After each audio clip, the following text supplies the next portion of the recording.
umpisahan na muna natin ho ito mga kababayan. Umpisahan natin kay Bato. No, ipinagtanggol ni Bato de la Rosa, ulit, no? Excited kay Bato eh. Ipinagtanggol ni Robin Padilla yung kaibigan niya at kapwa niya DDS na si Bato de la Rosa, mga boss chief sir. No, Erlina Turo, shoutout sa inyo. O ngayon, stop na natin yung shoutout. No? Lahat lang ng magla-like, yun ang shoutout natin. Oo, ang damot nyo sa like eh. Ang damot ko din sa shoutout. Ngayon na mga kababayan, eto. No? Sabi ko nga sa inyo, sino ba ang magtataki pa? Sino ba ang magkakampiyan? Eh di walang iba, kundi sila din po na mga DDS. Bakit po ba mainit kayo kay Senator Bato de la Rosa? Eh mainit din sila doon sa mga kapwa at mga kababayan natin eh. No? Nawala naman at kulang naman ang basihan nila para tigukin nila nung panahon ho, mga boss chief sir, nung patokhang-tokhang nila. Di ba? Mainit din naman sila noon O bakit ngayon kailangan papanagutin at kailangan pasagutin? Hindi pwedeng mag-init ang tao. Di ba? Unang-una, Robin Padilla na napakalalim ng mga pagsasaliksik about sa West Philippine Sea na napakaraming alam po pagtungkol sa West Philippine Sea na napakaraming laman ng utak mga kababayan, lalong-lalo na sa West Philippine Sea. Unang-una po, Bato, Boss Binoy, ano po, yang kaibigan ninyo, hindi pumapasok sa Senado. Ang dahilan, may warrant of arrest sa ICC. Asan ang warrant of arrest? Wala naman daw. Di ba? Kaming mamamayang Pilipino, nagbabayad, kinakaltasan, no? Kinsenas katapusan para may ipampasweldo sa inyong lahat. Di ba? Para may ipampasweldo sa inyong lahat. Yung mga magbobote, magjajaryo, yung mga nangangalakal.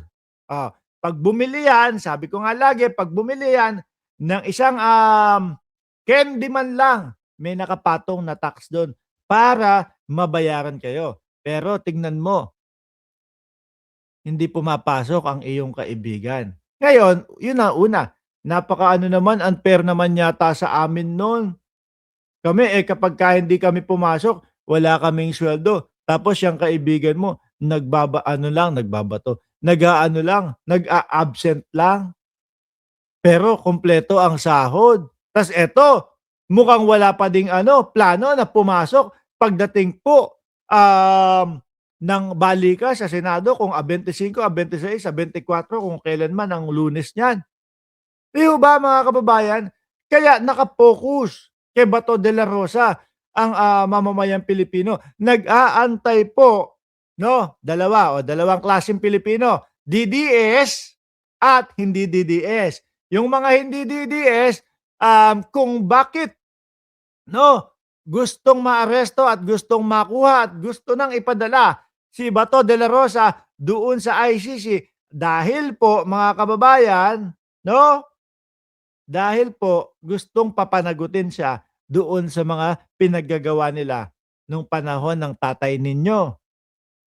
Yung mga DDS naman, gusto na din mapunta si Bato de la Rosa doon sa ICC para magampanan yung kanyang ipinangako para doon sa mga tawag dito, mga kapwa niya DDS. Di ho ba mga bossing? Denzel, wag kang mag-alala doon sa views ko. No, hayaan mo yan. Madaming replay yan. Hindi mo dapat iniisip yan. Sagutin mo, ipagtanggol mo yung putang inang si Bato na to. Mura na. Hindi, mga DDS, anak ng tinapa naman yan, no? Iintindihin niyo yung views. Balikan niyo mamaya after 3 o 4 na oras. Libo na yan. No, wag kang mag-aalala sa views. Ang alalahanin mo kung ano yung isasagot mo dito sa mga pinagsasasabi ko. Pinapatunayan nyo lang, mga DDS, na mahina ang utak ninyo. Di ba? Pinapatunayan nyo lang, mga DDS, na wala kayong maisagot. Pinapatunayan nyo lang yung sinasabi doon sa di umanong video ni Badoy na klase kayo, bobo kayo. Oh, ayan 10 minuto na tayong nagsasasalita dito, ni hindi niyo maipagtanggol si Boss Bato ninyo. Oh, 'di ba? Oh, Senator Robin Padilla dinepensahan si Senator Bato. Kinwestiyon ni Senator Robin Padilla ang mga pumupuna sa pagliban ni taong bayan 'yan. Gago ka ba? Hindi, taong bayan ho 'yan, mga bossing. Bakit niya kukwestiyonin? 'Di po ba? Oh, double time ano, kahit na ano sabihin mo, 'no, tanga ka pa din. Double time na, bayaran ka. Ay, wala, paulit-ulit na ba gusto niya sampalin ko ulit ng ano 'to, sa mga DDS. Oy, putragis kayo, eto, nakita niyo 'to? Mga DDS, linti kayo, isa o 2 taon yung suswelduhin 'to. Etong nasa wallet ko, ayan, hinugot ko sa wallet ko, mga DDS, 150,000 equivalent sa pera ng, sa pera ng Pilipinas. No, eto, ayan, ayan, yan yung nakalagay, oh, yan yung nakasiksik sa wallet ko. Oh, yan yung nakalagay. 150,000 equivalent nito, no, sa pera ng Pilipinas. 1 o 2 taon ninyong suswelduhin yan. Okay? Nasa wallet ko lang. Ngayon, ang tanong ko, para sabihin nyo na naman, araw-araw, galing sa flood control, boss, Cayman dollars yan eh. Paano yun? Uy, Diyos ko, Denzel naman. May papakita. Galing, isampal ko pa. Timawa, huwag kayong magpanggap. No? Huwag kayong magpanggap, mga DDS. 20 pesos na bigas, nagngangal-ngalang kayo eh. Tapos, isampal ko pa bank account mo. Bank account mo, ano, eto, aabot ba yung laman ng bank account? Hindi ho, mga kababayan. Pagpasensyahan nyo na ho ako ha. Dito sa mga DDS, kailangan binabarubal talaga to eh. No? Kailangan kung mayabang ka, mayabang sila, mas yayabangan mo eh. No, pag paumanin niyo po, ako hindi ano eh, kaso kailangan no, ng mga patunay. Hindi pwede yung sampal ko sa iyo bank account ko tapos wala naman palang mapatunay. Hindi. No, hindi ako nanggigigil. Normal sa akin to, sumasagot ako doon sa comment. No, di normal. Oh, maghabal-habal ka muna diyan. Tutuloy ko muna itong vlog ko, ha? Kasi bakit? Uy, isang araw nito 50,000. Isang araw nito 50,000. Maghabal-habal ka muna habang pinapanood ako, diyaan ka lang. Okay? So nga, tsaka ano, ang gusto ko yung pagtanggol nyo si Robin Padilla, pagtanggol nyo yung mga binabanatan natin dito. Hindi yung bayaran. Hindi kami nasasaktan na dyan. Sa totoo lang. Ano po?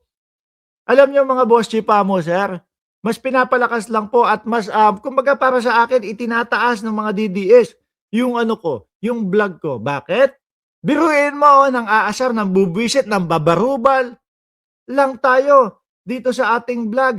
Pero ang iniisip nila, bayaran pa tayo. Eh di ang sarap po mga bossing.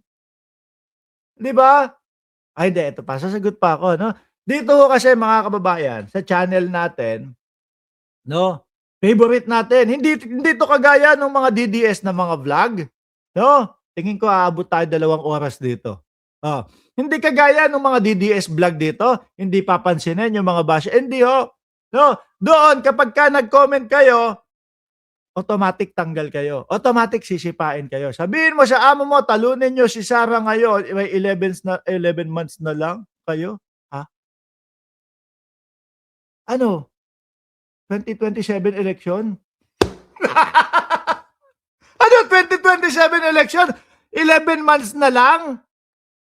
Para saan yun? Ang alam ko kasi mga kababayan, 2026 ngayon, no? Pagbigyan niyo na ako, sumagot ako sa mga basher, no? 2026 ngayon, January 15 ho, mga bossing. Oh, January 15. Pagka 11 months, 2027 pa lang ho yun. Ang eleksyon ho mga kababayan, kailan? 2028. 'Di ba, eto binabanatan ko idol mo, parehas ng idol mo, 'no? Nagsamang parehas na bugok doon sa Senado, pero bakit wala man lang maisagot? Tuloy ho mga bossing, 'no? Sa isang Facebook page, post iginiit ni Padilla, patuloy namang umaandar ang opisina ni Senator Bato dahil kumpleto yung kanyang staff, yung mga ano, mahal niya sa buhay. 'Di ba? Kumpleto yung mahal niya sa buhay, nandun yung anak, nandun yung, kapatid, nandun lahat na ho. Sabi nga ng isang negosyante, ay wag natin pakawalan yung swerte, wag natin pakawalan yung kita. Para lahat sa atin ang kita. 'Di ba? Ang pagiging senador po ay hindi lamang pag-upo sa opisina at pakikipagpalitan ng tsismis sa media. Boss Robin Padilla, baka akala mo sa'min engot, 'no? Yung isa sa mahalaga na dapat ginagampanan ni Bato de la Rosa, yung pagtatanggol, yung paglalaban doon sa budget ng Department of National Defense, hindi niya pinasukan na, hindi niya pinuntahan na. Iniyasa kay Win Gatchalian. Anak ng putik kayo talagang mga DDS. Isa lang, isa lang, mga chief, mga boss, chief amo, sir. Isa lang, pagbigyan niyo lang ako. Putang ina niyo mga DDS kayo. Ang bobobo ninyo. Pasensya na ho mga kababayan. No, ang bobobo talaga, Hindi ginagamit ang utak, mga bossing. 'Di ba, si Robin Padilla, ano pa sinasabi ho? Doon sa ano, doon sa West Philippine Sea, mga kababayan, doon sa China at Pilipinas, bawasan, kalmahan naman natin ang ulo natin. 'Di ba? Ang katotohanan ho mga boss chief amo sir, kada po tayo ay wina-water cannon ng mga 'yan, kalmado ho tayong nakikipag-usap sa kanila para hindi po lumaki ang sigalot. Wala naman, tanggalin na lang natin si Denzel, hindi naman mga DDS, anak ng putik naman kayo. Tatanggalin natin si Denzel. Bakit? Hindi naman sumasagot.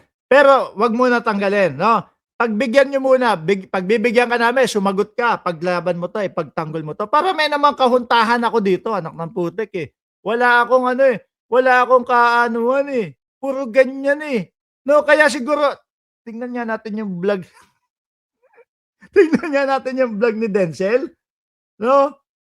Siguro hindi kumikita, siguro walang pumapansin doon sa channel ni Denzel. Anak ng putik, magpo-post ka lang ng video pambakla pa. Sumubok maging vlogger. Eh, walang nanonood, walang pumupunta, aanim. Oh, kaya nag-troll ka na lang. Pagbibigyan ka namin, 'di ba? Sagutin mo yung mga sinasabi ko. Pero kapagka walang sagot, tatanggalin ka namin. 'Pag puro ganyan, paulit-ulit, tatanggalin ka namin. Gano'n lang naman ho dito mga bossing, 'Di ba, hindi kagaya doon sa mga vlog nung mga DDS, matik ho yun mga kababayan. Matik na kahit anong sabihin mo, wala, kick out kaagad sa kanila. Game. Alisin ko na si Robin Padilla, Binanatan ko yung idol niya, dalawa, si Robin at si ano, walang nasabi, puro bayaran, bayaran, bayaran. 'Di ba? Hindi, hayaan niyo siya diyan, 'no? Binanatan ko. Walang masabi, iyakin ka pala. Baka mamaya ikaw ang umiiyak diyan. 'Di ho ba ako nakikita mo ako dito, patuloy na bumabanat sa mga idol mo. Pero ikaw hindi ka namin nakikita, hindi ka man lang makasagot. Ibig sabihin, mahina ang kukote, mga bossing.